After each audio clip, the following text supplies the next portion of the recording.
हादसात पर भरोसा नहीं रखती, मैं इलाही रिहाई पर एतकाद रखती हूँ। मैंने एक मुत्तकी मुसलमान घराने में जन्म लिया और खुदा के पास मेरे लिए मंसूबे थे, शानदार मंसूबे। मैं मौत के दहाने पर थी, मैं खुदकुशी करने का सोच रही थी। यीशु ने खुद को मुझ पर जाहिर किया और उसने मुझे नई जिंदगी अता की। अगर आप मेरे साथ दुआ करें और मेरे साथ एतकाद रखें तो खुदा आपको नई जिंदगी बख्शेगा। यीशु एक हकीकत है, वो जिंदगी को तब्दील करता है, वो तकदीर को बदल देता है, वो कौम को तब्दील करता है और उसकी कौम सारे जहां को बदल सकती है।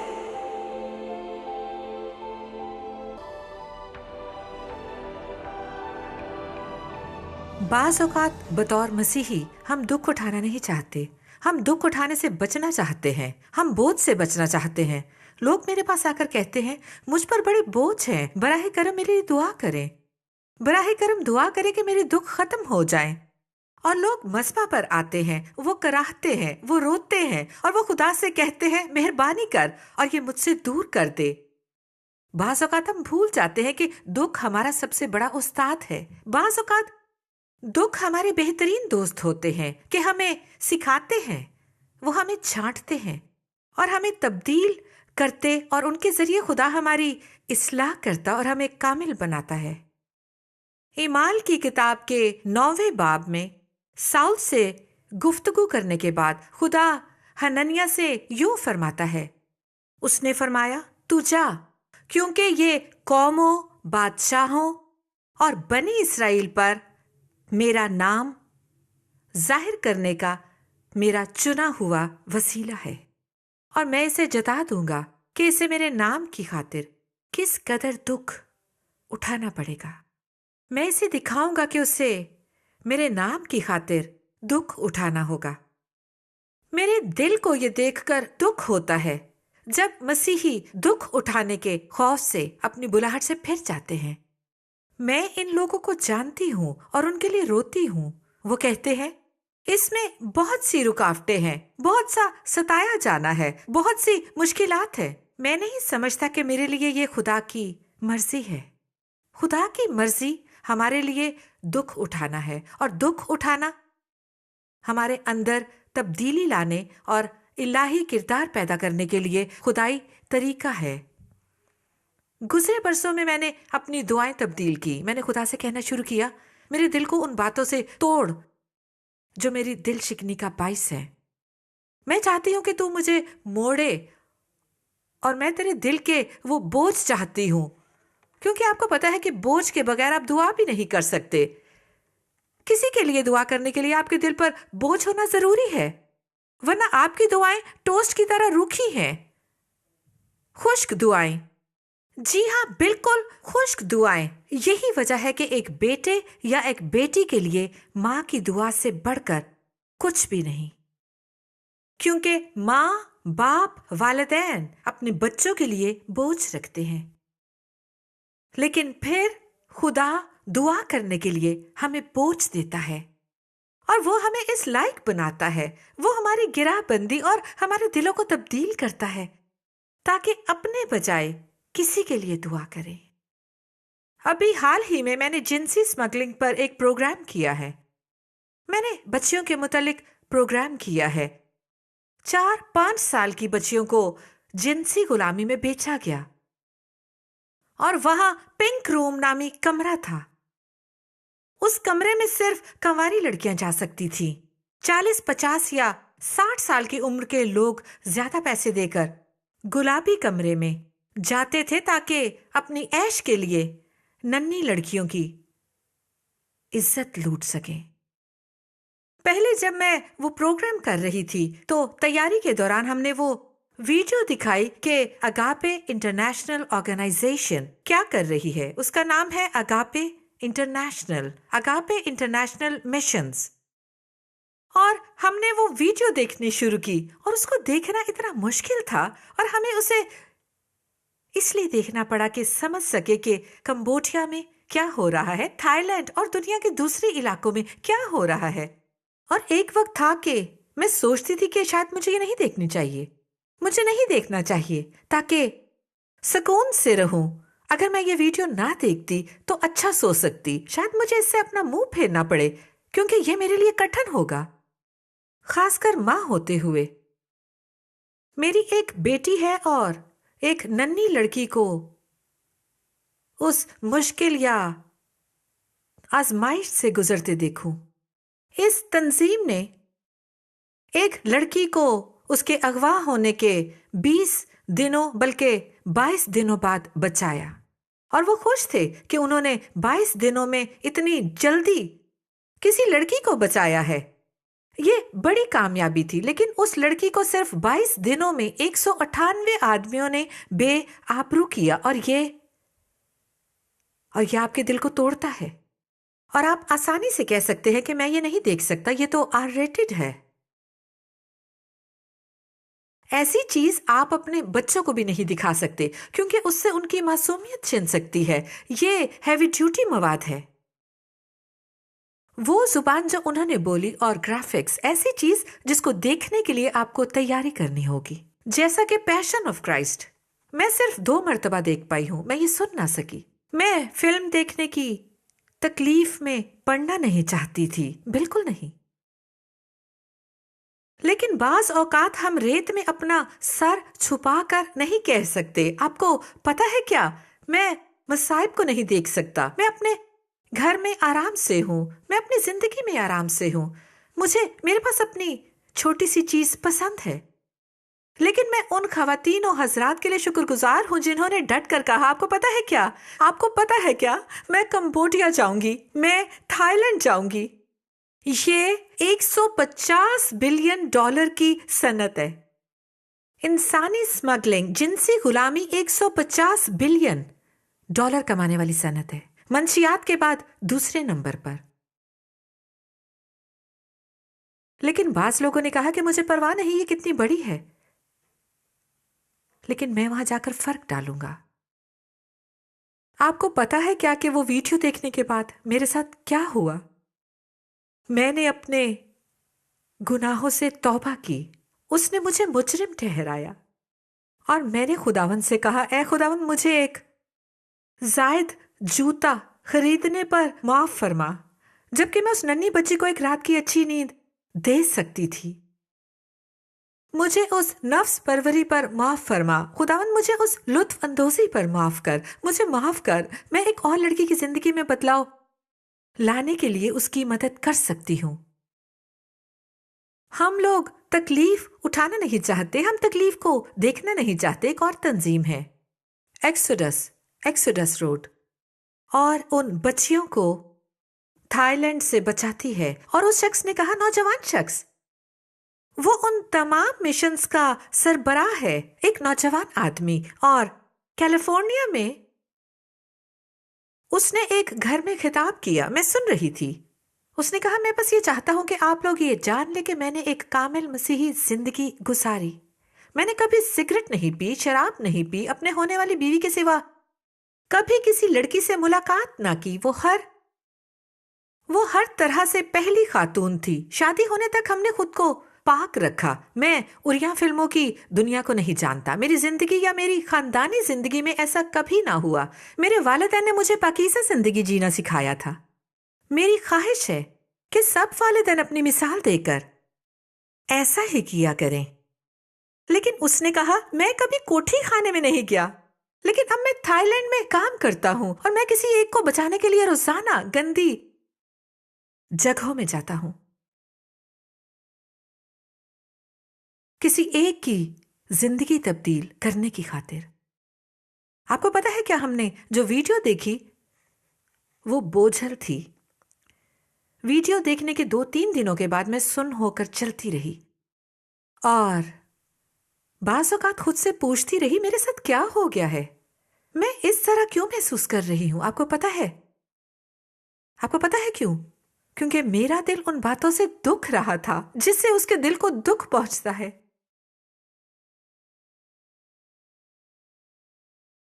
اور یہ ٹھیک تھا، یہ بھلا تھا، کیونکہ یہ میرے لیے فائدہ مند تھا کہ اپنے گھٹنوں کے بل ہو کر ان ننھی بچیوں کے لیے دعا کروں، اور ان کے لیے دعا کروں جو دکھ اٹھا رہی ہیں۔ मैं अपने आंसुओं को रोक कर कह सकती थी। मैं अपना मेकअप खराब करना नहीं चाहती थी। लेकिन आपको पता है क्या, खुदा की खिदमत करना ऐसा ही है। खुदा की खिदमत करना इस तरह दुख उठाना है, जैसा आपने सुना हो कि लियोनार्ड रेवनहिल ने कहा, मसीही जिंदगी कामयाबी की जिंदगी नहीं बल्कि ये कुर्बानी की जिंदगी है। ये कुर्बानी है। इस तरह नहीं जैसे बाज मुनाद इसे बिगाड़ते हैं, तब्दील करते हैं, यीशु की खूबसूरत खुशखबरी को बदल देते हैं। ये दुख उठाना है। इब्ने आदम, खुदा का बेटा, जमीन पर खिदमत लेने नहीं बल्कि दुख उठाने और खिदमत करने, और उसने हम सब के लिए अपनी जान दे दी। रोमियो 5:3-5 आयत। और सिर्फ यही नहीं बल्कि मुसीबतों में भी फख्र करें, ये जानकर कि मुसीबत से सब्र पैदा होता है, और सब्र से पुख्तगी, और पुख्तगी से उम्मीद पैदा होती है, और उम्मीद से शर्मिंदगी हासिल नहीं होती, क्योंकि रूल कुद्स जो हमको बख्शा गया है, उसके वसीले से खुदा की मोहब्बत हमारे दिलों में डाली गई है। मैं मुनादी करने वालों की खूबसूरत अंजील को कामयाबी के पैगाम में बदलते हुए सुनकर दुखी हो जाती हूँ। लखपति बनने के पांच इकदाम, ये बनने के लिए 5 इकदाम, इस औसत दर्जे की जिंदगी से छुटकारे के 5 इकदाम, बहुत सी चीजों के लिए। लेकिन मुझे ये बताने दे कि आसमान पर जाने का एक ही कदम है। इसलिए हम मसीह की मिसाल देते हैं। उसने दुख उठाया। दुख उठाना खुदा के मंसूबे का हिस्सा है। ये उसकी मर्जी है, और हम में से बास कभी कभार उससे भागना चाहते हैं। पहला पतरस 5:10 फरमाता है, अब खुदा जो हर तरह के फजल का चश्मा है, जिसने तुमको मसीह में अपनी अब्दी जलाल के लिए बुलाया, तुम्हारी थोड़ी सी मुद्दत तक दुख उठाने के बाद आप ही तुम्हें कामिल और कायम और मजबूत करेगा। किसी मर्द या औरत के लिए ये अजीम कुर्बानी है कि वो दूसरे लोगों के लिए अपनी जान दे। और कंबोडिया, थाईलैंड या इंडिया में ये लोग ऐसा ही कर रहे हैं। वो अपनी जान निछावर कर रहे हैं। वो अमेरिका में अपने आरामदेह बिस्तर छोड़ रहे हैं और किसी ऐसी जगह जा रहे हैं जहां बहुत मुसीबत है। आप जानते हैं क्या, मैं खुदा के काम का हिस्सा बनना चाहता हूं। मैं उस काम का हिस्सा बनना चाहता हूं जो वो दुनिया में कर रहा, क्योंकि मैं उसके बाजू और हाथ और उसका मुनाद और उन बच्चों के लिए उसका प्यार बनना चाहता हूं। मैं दुनिया तब्दील करने वाला बनना चाहता हूं, और मैं एक वक्त में एक काम करूंगा और बाकी काम खुदा करेगा। यीशु की मां मरियम एक फरिश्ते से मिली और फरिश्ते ने उसे बताया, तुम पर बड़ा फजल हुआ है, तुम पर बड़ा फजल हुआ है। तसव्वुर करें, वो रूह कुद्स से हामला हुई और वो यीशु को जन्म देने को थी, जो बादशाहों का बादशाह और खुदावंदों का खुदावंद है। अजीम मैं हूं। दुनिया का खालिक उसके बतन से दुनिया में इंसान बनकर आने को था, ताकि लोगों को उनके गुनाहों से बचाए। ए मरियम, तेरी मंजिलत अजीम है। और ये चाबी और उस साहिबान का पता है। तुम 9 माह बाद वहां जाकर उस खूबसूरत साहिबान में बच्चे की पैदाइश के लिए जाना, और वो हर किस्म के आला सर्जन और डॉक्टर हैं, क्योंकि तुम यीशु को जन्म देने वाली हो, जो दुनिया का निजात दहिंदा है। क्या उसने ये कहा? नहीं। मुकद्दसा मरियम और मुकद्दस यूसुफ को सराय के दरवाजों पर दस्तक देना पड़ी और उस वक्त वज़ाए हमल का वक्त बहुत करीब था। उन्हें आजमाइशों और मसाइब से गुजरना पड़ा और फिर जब यीशु ने जन्म ले लिया तो उन्हें अपनी जान बचाने के लिए भागना पड़ा। उन्होंने ये ना कहा खुदा हमारी हिफाजत करेगा, वो जरूर करेगा, लेकिन फरिश्ते ने यूसुफ पर जाहिर होकर कहा कि यहां से भागो, क्योंकि वो बच्चे की जान के ख्वाह हैं। उन्हें वहां से भागना पड़ा। मुकद्दस सैमुअल ने आकर मुकद्दस दाऊद बादशाह को मसा किया। उसने उसके सर पर तेल उंडेला और कहा कि खुदावंद यूं फरमाता है कि मैं तुम्हें इस्राएल का बादशाह होने के लिए मसा करता हूं। अब ये तुम्हारे महल का पता है, जाओ और इस्राएल पर हुकूमत करो। क्या उसने ये कहा? नहीं। उसने मुकद्दस दाऊद को बतौर बादशाह मसा किया और मुकद्दस दाऊद को जान बचाने के लिए साउल के सामने भागना पड़ा। वो अपने मुकर्रर किए जाने के बाद एक गार में रहने वाला बन गया। जान बचाने के लिए अपने लोगों के साथ जगह जगह भूख प्यास और तकलीफ में भागा, क्योंकि उसे साउल बादशाह से मोहब्बत थी, यूनतन से प्यार था। उसने पूछा कि मैंने तेरे साथ ऐसा क्या किया है कि तू मेरी जान लेना चाहता है? क्योंकि वो हसद करता था। जब आपको खुदा की बादशाही के लिए बुलाया गया हो, खुदा की बादशाही के कामों के लिए बुलाया गया हो, तो खुद को तैयार करें। आपको पता है कि एक वक्त था कि मिनिस्ट्री में बहुत से लोग मेरे खिलाफ थे। बहुत से लोग, तसव्वुर करें, मैं मशरिक के वुस्ता में टीवी पर हूं और लोग अब भी मुझे लिखते हैं, हम तुझे कत्ल करना चाहते हैं, तुम एक बदी का बीज हो, तुम शैतान की बेटी हो, तुम ये हो, तुम वो हो। तुर्की से मेरे अपने लोग मुझे लिखते हैं। वो अब भी मुझे हौलनाक और बदसूरत बातें लिखते हैं कि मैं कैसी दिखती हूं, कैसे बात करती हूं, कैसी यूं हूं, कैसी वो हूं। एक वक्त था जब मुझे बहुत तकलीफ होती थी। मुझे याद है कि एक दिन मैं अपने घुटनों के बल हो गई और बस खुदावंद के सामने रोती गई। मेरे खिलाफ वो तमाम नफरतें और लानतें जो मैं सुनती थी मुझे दुख देती और दिल तोड़ देती। और फिर मेरी जिंदगी में बहुत से लोग मेरे सामने उस वक्त हर तरह की बेइज्जती और बदनामी और मुखालफत करते रहे और मैं अपने घुटनों के बल हो गई, जैसे मुकद्दस पौलुस हुआ होगा, और कहा इसे मुझसे दूर कर दे। और खुदावंद ने कहा अगर तुम अपने मसाइब पर इसी तरह रोती रही तो बेहतर है कि आज ही छोड़ दो।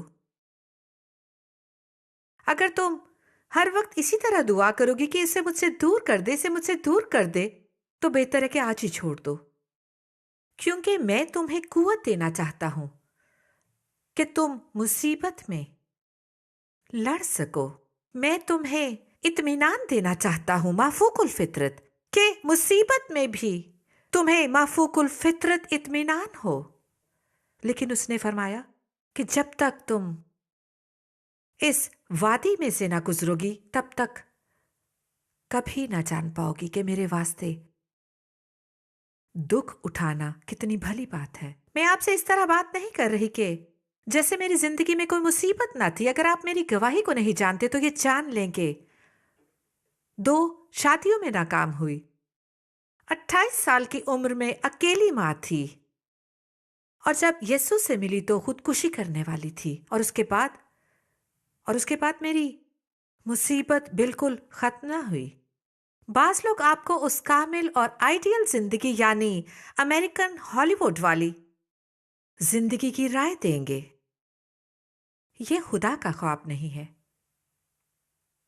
ये उसका मंसूबा नहीं है, उसका प्लान अजीम तर है। उस खुशहाली की खुशखबरी के जिस पैगाम की मुनादी मैं करूंगी वो ये है कि मेरे आसमानी बाप के यहां मेरे लिए बहुत से मकान हैं। यीशु ने फरमाया इस दुनिया में तुम मुसीबत उठाते हो, तुम पर जुल्म और सितम होगा। उन्होंने मुझे सताया, तुम्हें भी सताएंगे। तुम अपने ही घर में अजियत उठाओगे, अपने खावन से, अपनी माँ से, अपने बाप से। लोग तुमसे कहेंगे, ये तो बहुत ही मजहबी बात है, ये तो बड़ी रूहानियत है। क्या आप समझते हैं कि जब यूहन्ना बपतिस्मा देने वाला बियाबान में टिटिया खाता और फटे पुराने कपड़े पहना करता था, क्या वो नॉर्मल नजर आता था? क्या आप सोचते हैं कि उसे तनकीद का निशाना बनाया गया होगा? लोग उसे पागल इंसान समझते होंगे और वो ऐसा ही नजर आता होगा। वो एक अहमक दिखाई देता था। जब आप खिदमत करेंगे तो आप अहमक दिखाई देंगे। क्या आप जानते हैं, मैं किसी भी चीज से बढ़कर यीशु के लिए अहमक दिखाई देने को तरजीह दूंगी। मैं खुदा के लिए जोकर बनने या यीशु मसीह के लिए अहमक बनने पर बुरा ना मनाती, लेकिन अगर मैं उसके साथ जुड़ी ना होती तो आज ये ना जान पाती। और फिर वो मेरी जिंदगी में मौजूद दूसरी चीजों को मेरे सामने लाया जो मुझे उसके हवाले करनी थी। ये हैरत अंगेज है कि खिदमत से पहले मेरी जिंदगी में से उसे कितना कूड़ा निकालना पड़ा, और वो अब भी ये कर रहा है। जब तक मैं उसे रूबरू नहीं मिलती, तब तक मैं कभी कामिल नहीं बनूंगी और जेरे तामीर रहूंगी। मुसीबत उठाने के दौरान आप तन्हा होते हैं, ये बड़ी तन्हाई की जगह है। जी हाँ, कोई आपके कंधे पर हाथ तो रखता है, लेकिन ये वीरान जगह है। आज शायद आपको तलाक का सामना हो, आपको कैंसर का सामना हो सकता है कि आपको नाकाबिले तसव्वुर मुसीबत का सामना हो, लेकिन ये बात मैंने किसी दिन एक अच्छे मुनाद से सुनी थी। अगर आप दाना हैं तो आप अपने पैसे जाया नहीं करते। अगर आप दाना हैं तो अपना वक्त जाया नहीं करते। और अगर आप दाना हैं तो अपनी मुसीबत भी जाया नहीं करते। आप सीखते हैं। मैं एक खातून को जानती हूं, उसे छाती का कैंसर था और छोटी सी उम्र में उसकी छातियां अलग कर दी गई थी। हम पहले उसके घर जाना नहीं चाहते थे क्योंकि हमें बड़े कामिल तौर पर बैठना था। वो जगह एक अजायब घर की सी थी। हम किसी चीज को छू नहीं सकते थे। मैं अपने बच्चे साथ ना ला सकती थी। मैं ऐसा कुछ ना करती कि बेतरतीबी पैदा हो, क्योंकि वो घर के मामले में बेहद परफेक्ट थी, बिल्कुल जैसे तस्वीरों और रिसालों में होता है। बस हम उसके घर जाकर सुखी न रहते थे। उस पर सफाई का भूत सवार था। उसे हर चीज संभाल कर रखनी होती थी और आला संभाल करनी होती थी। उसके साथ चलना मुश्किल था, लेकिन हमारे पास उसके घर जाकर उसकी बीमार पुरसी करने के अलावा और कोई चारा न था। लेकिन उसके साथ होना बहुत मुश्किल था। और फिर उसे छाती का कैंसर हो गया और उन्होंने उसकी छातियां अलग करना पड़ी। उसने मुझे रोते हुए फोन किया, प्लीज मेरे लिए दुआ करें, प्लीज मेरे लिए दुआ करें। क्योंकि जब आप मुसीबत से गुजरते हैं तो जिंदगी भली नहीं दिखती। यूं महसूस होता है जैसे वो मुझसे कह रही हो कि इसे बर्दाश्त करने के बजाय मैं मरने को तरजीह दूंगी। मेरे लिए दुआ करें। और उसने खुदा से रुजू करना शुरू किया, खुदा का कलाम पढ़ना शुरू किया। लेकिन वो इस बात की गवाही दे सकती है कि वो पहले से बेहतर इंसान है। मैं उसके घर जाती हूं। अब मैं उसके घर किसी भी वक्त जा सकती हूं। आपको पता है कि दुख उठाने के बाद क्या होता है? आपकी खुद ही मर जाती है। जिस चीज की पहले कोई वक़्त ना हो वो जाती रहती है। अगर आपकी खुद ही मर जाए तो कोई चीज आपको दुख नहीं पहुंचाती। आप छोटी छोटी बातों को खुद ही के इनकार के बाद खातिर में नहीं लाते। और दुख ये पैदा करता है, आपको तकलीफ तो होगी क्योंकि आप फिर भी इंसान हैं, लेकिन चीजों के मुतालिक आपका रद्द अमल बदल जाता है। आप इस तरह का रवैया नहीं रखते जैसे पहले था। आप इतने दुख उठाने के बाद नुकसान नहीं गिनते। मुझे तजुर्बा है कि मेरे रहम में कैंसर था और खुदा ने शिफा दी। मैंने मरी हुई एक छोटी बच्ची को दफन किया। यीशु को कबूल करने के बाद मैंने दुखों को जाना। मुझे ये बताने दें कि उन दुखों ने मुझे बेहतर इंसान बना दिया।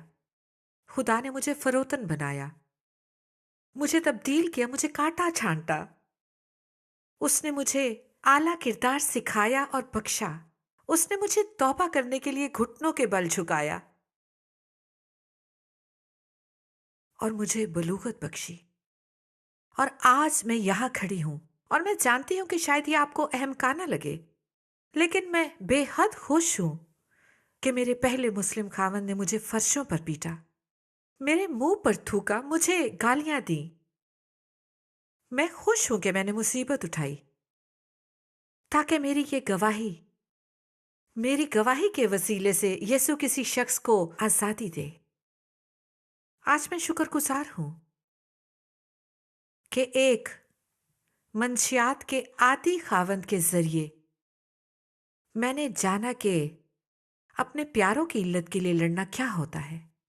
मैं खुश हूं कि मैंने बतौर तन्हा माँ होते हुए मुसीबत उठाई। मैंने तन्हा माँ होते हुए बड़ी मुसीबत देखी। आज मैं किसी को कह सकती हूँ, कोशिश जारी रखो, तुम अजीम काम कर रही हो। हो सकता है कि तुम नाकामी महसूस करती हो, खुदा तुम्हारी हर गलती सुधार सकता है। मैं खुश हूं कि मैंने एक नन्ही बेटी दफन की। आज मैं किसी को गले लगाकर कह सकती हूं, मैं जानती हूं किसी अजीज का खोना क्या होता है, नन्ही बच्ची को दफन करना क्या होता है। मैं इस एहसास को जानती हूं। मैं अपनी मुसीबतों के लिए शुक्रगुजार हूं। वो मेरी जिंदगी में बहुत सा फल लाई, लेकिन खुदा ने मुझसे हमेशा फरमाया कि चुनाव तुम्हारा है कि तुम बेहतर बनती हो या बदतर। अगर तुम मेरे साथ चलोगे, अंधेरी वादी में से मेरे साथ गुजरोगे, मेरा हाथ पकड़े रखोगे, तो मैं वादा करता हूं कि गार के इख्तिताम पर, वादी के इख्तिताम पर तुम बेहतर बन जाओगे। लेकिन अगर आप दुश्मन की बात को सुनने का इंतखाब करें कि मैं ही क्यों, तो ये खुदा की मर्जी नहीं है। नहीं, मुझे उसके मतलब कुछ करना होगा, मुझे उससे निकलना होगा। प्लान ए, प्लान बी और प्लान सी। तो मुझे आपके लिए डर है कि आप कड़वाहट और नाकामी से भर जाएंगे। लेकिन अगर आप सीखें तो फेल ना होंगे, आप सीखते हैं। मैंने ये कहीं सुना है और आज मैं आप सबको मज़बा पर बुलाती हूं। अगर मुसीबत में है तो आगे आए। मुझे याद है कि बाइबल में एक औरत थी जिसका 12 साल से खून जारी था। यीशु ने फरमाया, तेरे ईमान ने तुझे शिफायाब किया, मुसीबत से आजाद हो जा। एक वक्त होता है कि मुसीबत भी खत्म हो जाती है, क्योंकि हमारा खुदा भला खुदा है और हमें आजाद करता है। इसी वक्त अपने घुटनों के बल हो जाए और उससे इल्तिजा करें कि आपका हाथ थाम ले। खुदा आपको बरकत दे।